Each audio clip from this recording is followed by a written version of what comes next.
Qual o risco de não darmos ouvidos à palavra de Deus? Livro do profeta Amós, capítulo 3. Comentário de Mário Persona. Na Bíblia, o número 7 é o número perfeito, completo. O número 6 é o número incompleto, o número 5 é o número do homem. Mas o 7 é a medida cheia, completa, não falta mais nada. E aqui o Senhor fala de sete coisas que acontecem, que existe a ação e existe a reação. Ele vai falar: andarão dois juntos se não estiverem de acordo? Bramirá o leão no bosque sem que tenha presa? Levantará o leãozinho no covil a sua voz, se nada tiver apanhado? Cairá a ave no laço em terra, se não houver laço para ela? Levantar-se-á o laço da terra, sem que tenha apanhado alguma coisa? Isso deve ser um laço amarrado num galho que sobe quando a armadilha dispara. Versículo 6, tocar-se-á a buzina na cidade, e o povo não estremecerá? Sucederá qualquer mal à cidade, o Senhor não o terá feito? Certamente, o Senhor Jeová não fará coisa alguma sem ter revelado o seu segredo aos seus servos, os profetas. Então Deus deixa claro aqui que para toda reação, para toda ação, existe uma reação. Então, para todas as ações de Israel, existiriam reações. Não ia faltar, não iam ter 6, e também não iam ter 8. Deus não ia se exceder nas reações que ele daria a esse povo. Ele ia reagir de maneira justa e correta, inclusive com mal. Quando a gente lê aqui no versículo 6, sucederá qualquer mal à cidade, e o Senhor não o terá feito? Alguém pode pensar: nossa, mas Deus é bom, né? Como que Deus vai fazer mal? Não, Deus é bom, claro, Deus é amor. Mas Deus também cria o mal. Deus cria mal, cria o mal, né, para circunstancial. Deus não é criador do pecado, Deus não é criador do mal, mas Deus cria o mal, de uma maneira eventual. Tem um versículo que fala em Isaías 45. Em Isaías 45, ele mostra o seu cuidado que ele estava tendo para com Israel, inclusive usando de um gentil, de um rei gentil, no versículo 1, assim diz o Senhor ao seu ungido, a Ciro, a quem tomo pela sua mão direita, para abater as nações diante da sua face. Eu soltarei os lombos dos reis, para abrir diante dele as portas, e as portas não se fecharão. Eu irei adiante de ti, endireitarei os caminhos tortos, quebrarei as portas de bronze, despedaçarei os ferrolhos de ferro, e te darei os tesouros das escuridades e as riquezas encobertas, para que possas saber que eu sou o Senhor, o Deus de Israel, que te chama pelo teu nome. Então esse era o privilégio tremendo que esse povo tinha. Era como se eles fossem entrar numa guerra, mas antes deles já entrasse um exército destruindo todos os inimigos na frente. Então eles iam chegando só e vendo que o serviço já tinha sido feito. Era isso que Deus queria fazer com eles. Era isso que ele queria prover com eles. E no versículo 4 ele fala a razão disso. Por amor de meu servo Jacó e de Israel, meu eleito, eu a ti te chamarei pelo teu nome, pus-te o teu sobrenome, ainda que não me conhecesses. E aqui entra a eleição de Deus. A eleição de Deus de Israel foi feita depois da fundação do mundo. A eleição dos salvos por Cristo do tempo da igreja foi feita antes da fundação do mundo, mas a eleição. Deus elege, Deus deseja, Deus quer, e depois ele vai cumprir. Antes até que Israel soubesse disso.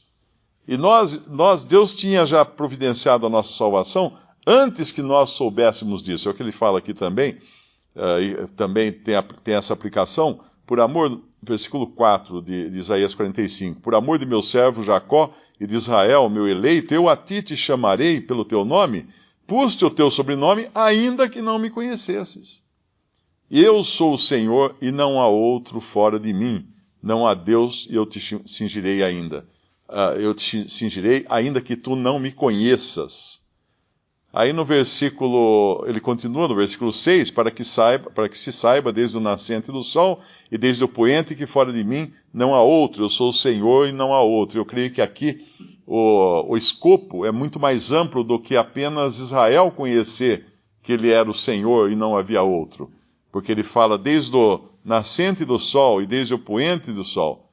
Ou seja, na obra que ele estava fazendo nesse povo, todo mundo ia saber que não há outro, que havia um Deus, e esse Deus cuidava desse povo e não haveria outro cuidando, que ele é Senhor de todas as coisas. E aí no versículo 7, ele fala o versículo que tem a ver com o nosso capítulo lá de Amós: eu formo a luz e crio as trevas, eu faço a paz e crio o mal. Eu, o Senhor, faço todas essas coisas. Alguns têm dificuldade, né, com esse versículo, achando que Deus é o criador do mal. Mas não é isso que ele está dizendo aqui. Ele cria o mal, circunstancial. Circunstancial. Por exemplo, um policial, ele tem que manter a justiça, a ordem pública. O policial mantém a ordem pública. Mas quando acontece uma rebelião, alguma coisa, uma passeata, alguma coisa que precisa intervir, ele cria o caos naquela hora, porque ele vai ter que espalhar aquele pessoal dali, ele vai ter que agir com rigor, vai ter que usar cacetete, vai ter que usar bala de borracha. Ele cria um caos. Mas não que a polícia é feita para criar caos. Ela não é para manter ordem. Então Deus também, eventualmente, ele cria o caos para que haja ordem nos desígnios dele. E aqui, voltando então, no nosso capítulo 3 de Amós, ele fala: sucederá qualquer mal à cidade, e o Senhor não o terá feito, no versículo 6. Aí vem o grande privilégio do povo de Deus de todas as épocas. Esse privilégio tinha o povo de Deus dos tempos antigos, de Israel, esse privilégio tem a igreja hoje. Ele fala: certamente o Senhor Jeová não fará coisa alguma sem ter revelado o seu segredo aos seus servos, os profetas.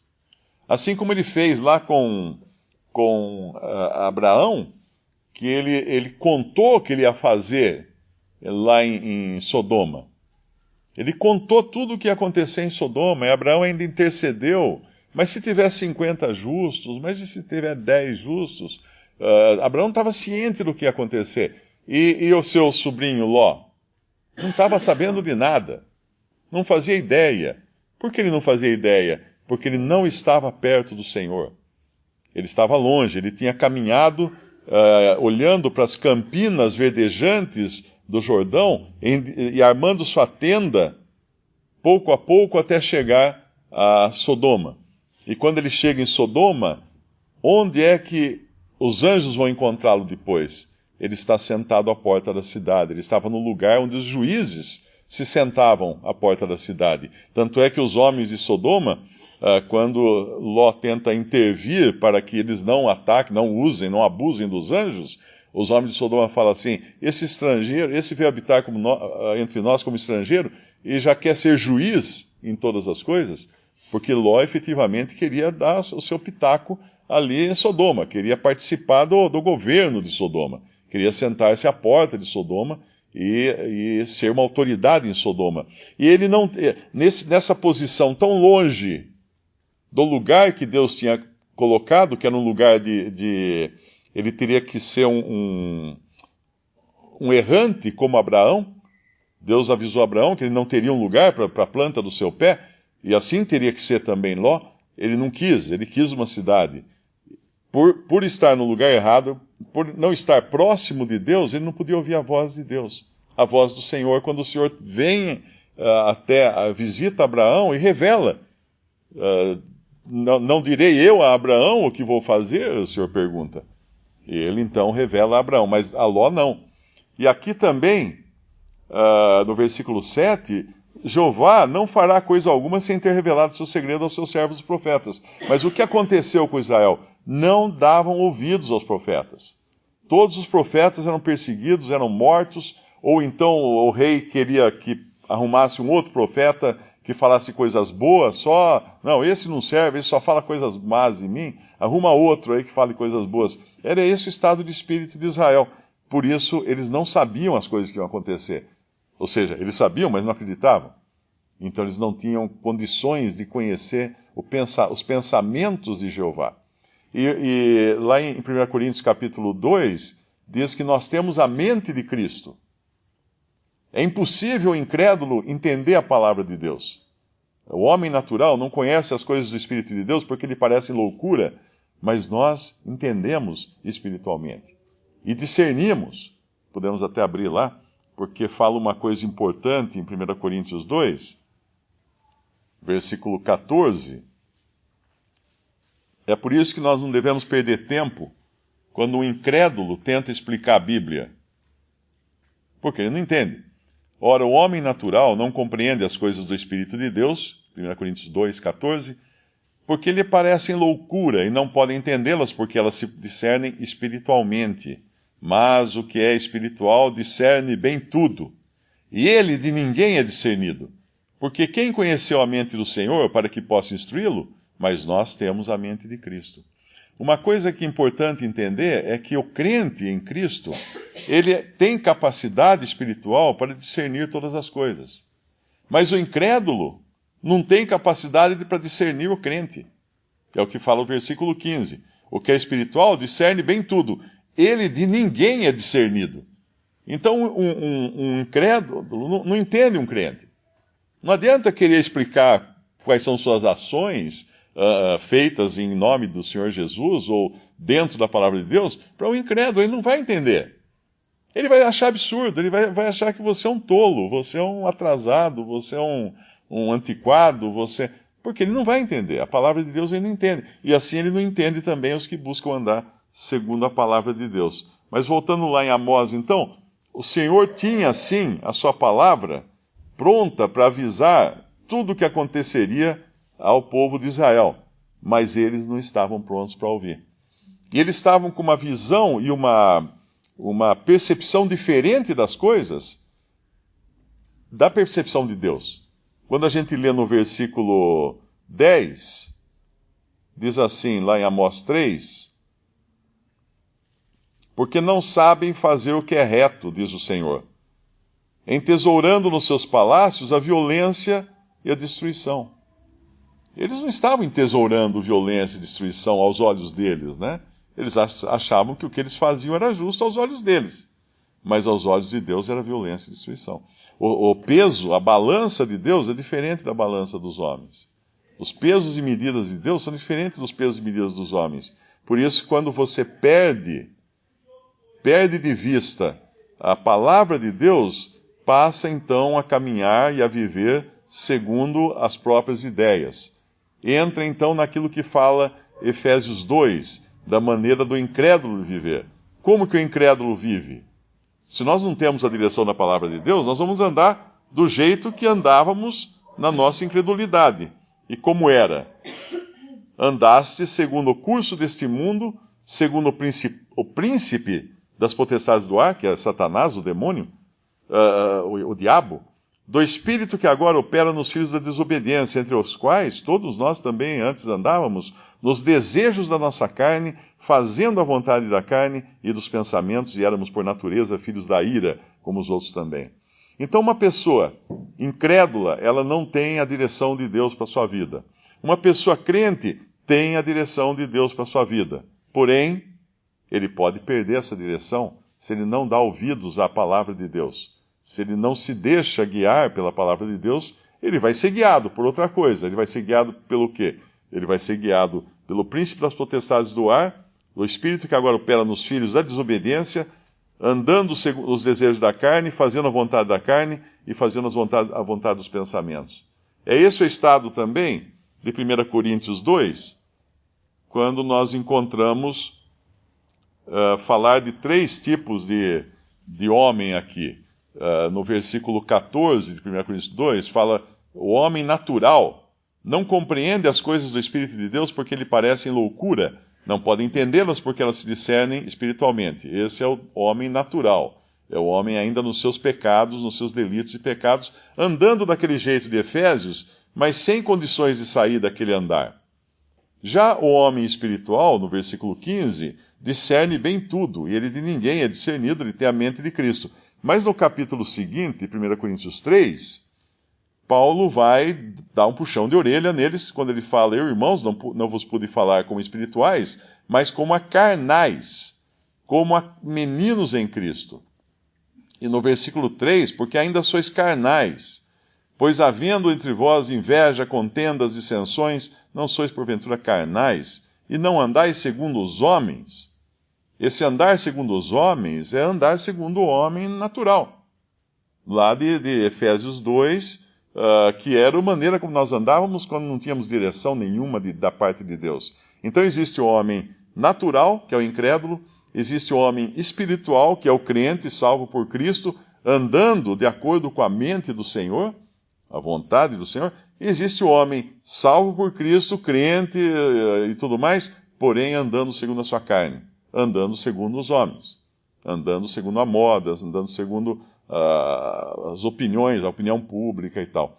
E era lá no nosso capítulo de Amós o que tinha acontecido com esse povo como um todo.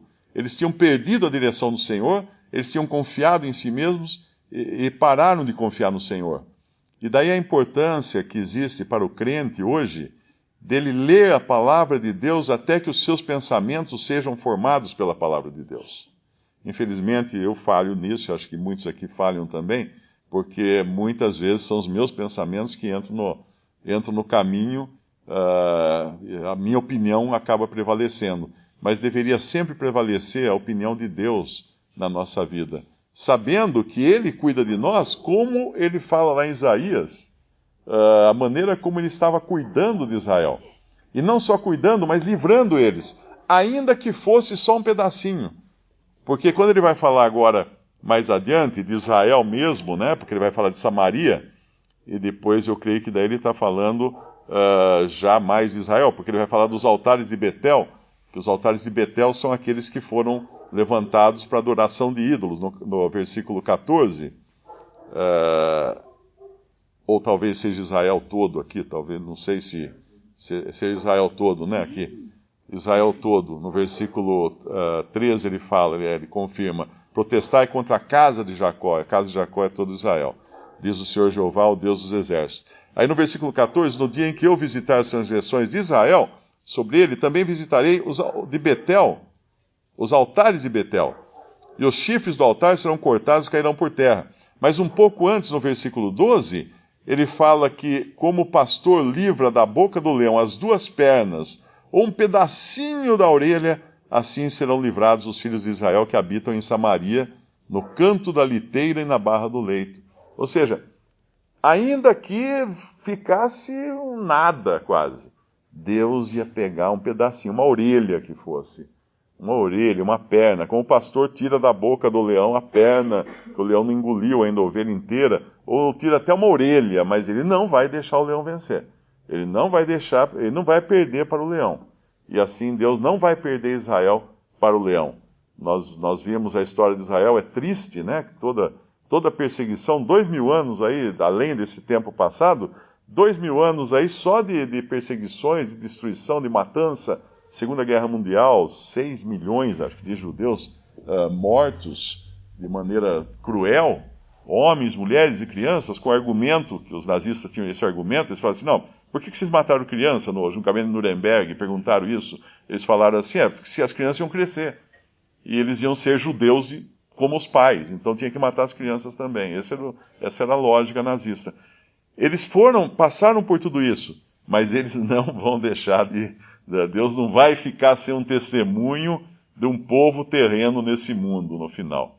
Deus não vai deixar acontecer isso, porque Ele que está cuidando. Mas tiveram que passar por tudo isso pela seu espírito voluntarioso, né, de não obedecer ou não ouvir a palavra de Deus através de seus profetas. Visite Respondi.com.br. Visite também 3minutos.net.